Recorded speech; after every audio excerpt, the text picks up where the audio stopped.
नमस्कार, TPP special में आपका स्वागत है। मैं हूं रौनक संतोष पारिक। आज हम मौजूद हैं सरदार शहर विधायक भंवर लाल शर्मा के पास में। उनसे हम बात करेंगे कि आखिर फिलहाल विधानसभा का बजट सत्र है वो खत्म हुआ है, किस तरीके से उनकी जो उम्मीद थी सरकार से क्या वो पूरी हुई है।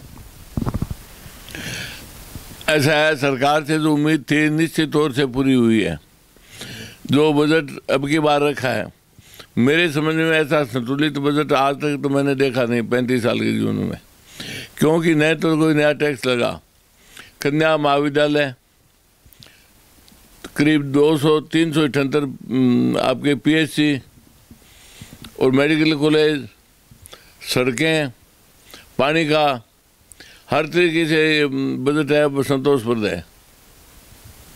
तो सर, माना जाए कि फिलहाल अभी किसानों का आंदोलन भी चल रहा है। आप जिस तरह देख रहे हैं लगातार किसान अपना प्रोटेस्ट कर रहे हैं, लगभग 100 दिन उनके पूरे हो चुके हैं।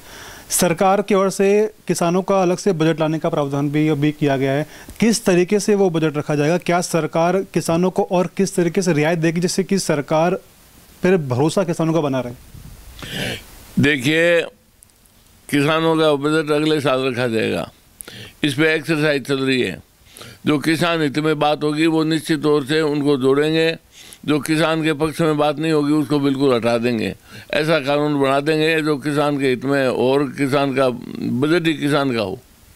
सर, आपका लंबा अनुभव रहा है राजनीति के क्षेत्र में। बात करें, हर जगह पर आपने बहुत अच्छी तरीके से काम किया। आपके विधानसभा क्षेत्र की बात की जाए तो वहाँ पर भी लगातार आपको बहुत प्यार मिला है। तो आगे की आपकी प्लानिंग आपके विधानसभा क्षेत्र को डेवलप करने की किस तरह रहेगी जिससे कि आगे आपका जो विधानसभा क्षेत्र है वो और ज़्यादा डेवलप हो और ज़्यादा वहाँ पर लोगों को रोजगार भी मिल सके? मैंने पिछले साल 100 बेड अस्पताल की घोषणा कराई थी और अभी एक पार्टी को तैयार करके एक दानदाता को और डोनर को तैयार किया है। उसने 30 करोड़ रुपए की हॉस्पिटल की बिल्डिंग बनाने की यहाँ भरी है। और इसी प्रकार महिला महाविद्यालय और 5 करोड़ की लागत से बनाया जा रहा है। इसी प्रकार आईटीआई का भवन भी और आईटीआई सारी वो 5 करोड़ से बनाई जा रही है। तो ये 3 काम तो तुरंत हो रहे हैं। और ये जल संरक्षण योजना के अंतर्गत 54 गाँव में पानी घर टूंटी की टूंटी देते हैं, उसकी योजना स्वीकृत हो चुकी।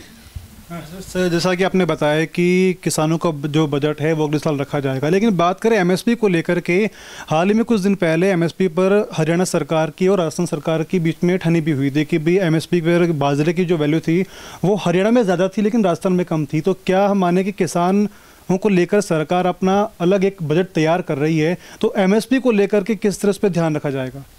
ऐसा है, सभी प्रांतों से हम लेंगे, तुलना करेंगे और तुलना के बाद हरियाणा, पंजाब, राजस्थान, गुजरात, उसके बाद जो किसान हित में बजट ठीक होगा उसको पूर्ण रूप देंगे। सर, बात की जाए कि जैसे कि आपको मालूम है कि हाल ही में कुछ समय पहले सरकार पर परेशानी भी आई थी।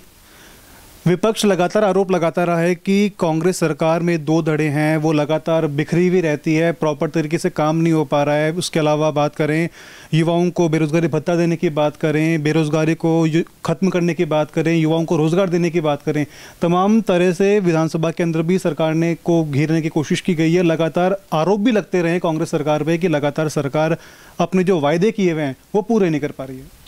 देखिए, बेरोजगारी और भ्रष्टाचार 2 मामले ऐसे हैं जो कभी भी जड़ से खत्म नहीं हो सकते। चाहे कोई सी सरकार आ जाए, चाहे मोदी जी आ जाए, मोदी जी की नाक के नीचे भी भ्रष्टाचार हो रहा है, चाहे वसुंधरा जी आ जाए, चाहे अशोक जी रहे, कोई रहे, भ्रष्टाचार कभी जड़ से खत्म नहीं होता। नए बेरोजगारी, जो जो शिक्षा बढ़ी है, हर बच्चा ये सोचता है कि मैं IAS IPS बनूं या RS बनूं, पर इतनी बेरोजगारी, इतने अंक आने के बाद में भी कंपटीशन में वो सफल नहीं हो पाते। इसलिए उनको उसी अनुपात से प्रायोरिटी के आधार पे, मेरिट के आधार पे बेरोजगारी बता दिया जाएगा। लेकिन सर, सरकार ने कहा था कि जो जितने भी बेरोजगार युवा हैं प्रदेश के, इन सबको बता दिया जाएगा। देखिए, किस ढंग से क्या दिया जाएगा वो तो मुख्यमंत्री जी का सोच है। मैं इस मामले में कुछ कह नहीं सकता, क्योंकि अगर मैं वित्त मंत्री हूँ तो मुझे पता है कि आंकड़ों का। नहीं सर, लेकिन विधानसभा क्षेत्र आप में भी, जो आपका विधानसभा क्षेत्र वहाँ पर भी कई बेरोजगार होंगे, उनकी भी आपके पास में मांग आई होगी कि भी सरकार ने जो वादा किया उसको सरकार पूरा नहीं कर पा रही है। निश्चित बेरोजगार हैं, पर अभी तक मेरे क्षेत्र से कोई मांग नहीं आई है। यानी कि कुल मिला के बात करें, आपका विधानसभा क्षेत्र राजस्थान में ऐसा क्षेत्र आपको जहाँ से आपके पास अभी तक फिलहाल कोई कंप्लेंट आई नहीं है उसको लेकर के? हाँ, बेरोजगारों की कंप्लेंट नहीं आई है अभी तक। यानी हम ये माने कि आपका संविदा कर्मियों की आई है, संविदा कर्मियों की आई है, उनको नियमित करने की आई है, और पटवारियों की आई है, पर अभी तक बेरोजगारों की मेरे पास तो कोई नहीं आई। यानी कि हम ये माने कि आपका विधानसभा जो क्षेत्र है वो पूरे सर्वगुण संपन्न हम उसको कह सकते हैं पूरा? मेरा विधानसभा क्षेत्र कृषि उत्पादन में, मूंगफली में, मूंग में सबसे आगे है, सबसे बढ़िया विधानसभा क्षेत्र है। पेयजल मिल रहा है, सड़कें ठीक है, और भी सड़कों की मरम्मत की सड़कें हैं। अभी आज ही मैं पत्र आपको दूँ कि 20 सड़कें हमने ली है शहर के वो जोड़ने वाली, और 5 करोड़ रुपए और मिले हैं, उनको भी हम निश्चित तौर से लेके और सड़कों का विकास करेंगे। सर, मेरा आपसे अंतिम सवाल है कि आपका जो विधानसभा क्षेत्र है उसको आगे और बेहतर करने के लिए आपके आगे के फ्यूचर प्लान क्या है, प्लस सरकार आगे किस तरह से काम करेगी जिससे कि विपक्ष लगातार सरकार पर हावी नहीं हो पाए? हर व्यक्ति ये चाहता है कि मैं सुरक्षित रहूं, मेरा परिवार सुरक्षित रहे, मेरे बच्चे सुरक्षित रहे, इसलिए मैं सरदार क्षेत्र का ये कह सकता हूं कि लॉ एंड ऑर्डर की स्थिति में राजस्थान में बेहतर है, 1 नंबर पे सरदार से रहे, इसलिए लोग सुखी जीवन जीना चाहते हैं। वहाँ कोई लड़ाई झगड़ा वगैरह होने नहीं देता मैं जब तक बैठा हूँ, जब तक वहाँ पे कानून व्यवस्था की स्थिति ठीक है।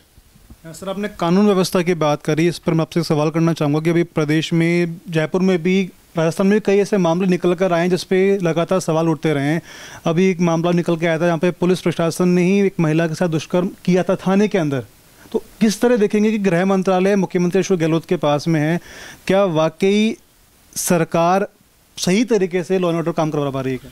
देखिए, ये मनुष्य प्रकृति है, ये किसी काल में देख लिए, अब महाभारत काल में देख लो, रामायण काल में देख लो, महिलाओं के साथ अत्याचार हुआ है।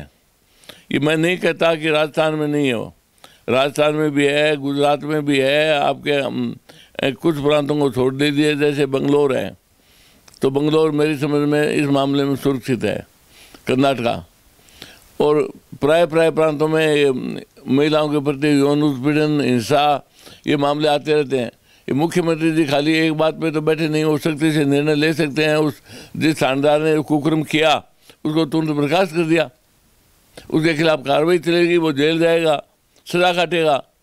लेकिन सर, तमाम तरह के बात उठने के बाद में ये कार्रवाई को अंजाम दिया गया है। जब सरकार के सामने ये बात आई थी तब सरकार को उस पर एक्शन लेना चाहिए था। नहीं, पहले जब पता ही नहीं चले, 3 दिन तक जो घटना घटी पता ही नहीं चले किसी को, 3 दिन बाद उस महिला ने जो रिपोर्ट दी उसके बाद तुरंत कार्रवाई हुई।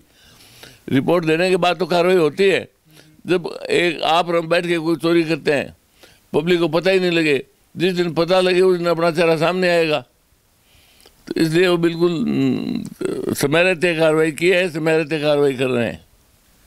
ये थे हमारे साथ सरदार शहर से विधायक बाबूलाल शर्मा, जिन्होंने बताया कि लगातार इनका विधानसभा क्षेत्र है उसको ये आगे बढ़ाने के लिए डेवलप करने की कोशिश कर रहे हैं, और साथ में सरकार के बारे में कहा कि सरकार भी आगे और प्रयास कर रही है कि महिलाओं की सुरक्षा को लेकर के कानून बनाए जाएं, साथ में तमाम ऐसी सुविधाएं जनता को दी जाएं जिससे कि जनता आगे और बेहतर काम कर सके और हमेशा के लिए खुश रह सके। कैमरा पर्सन भूपेंद्र के साथ रौनक पारिक, TPP न्यूज़, जयपुर।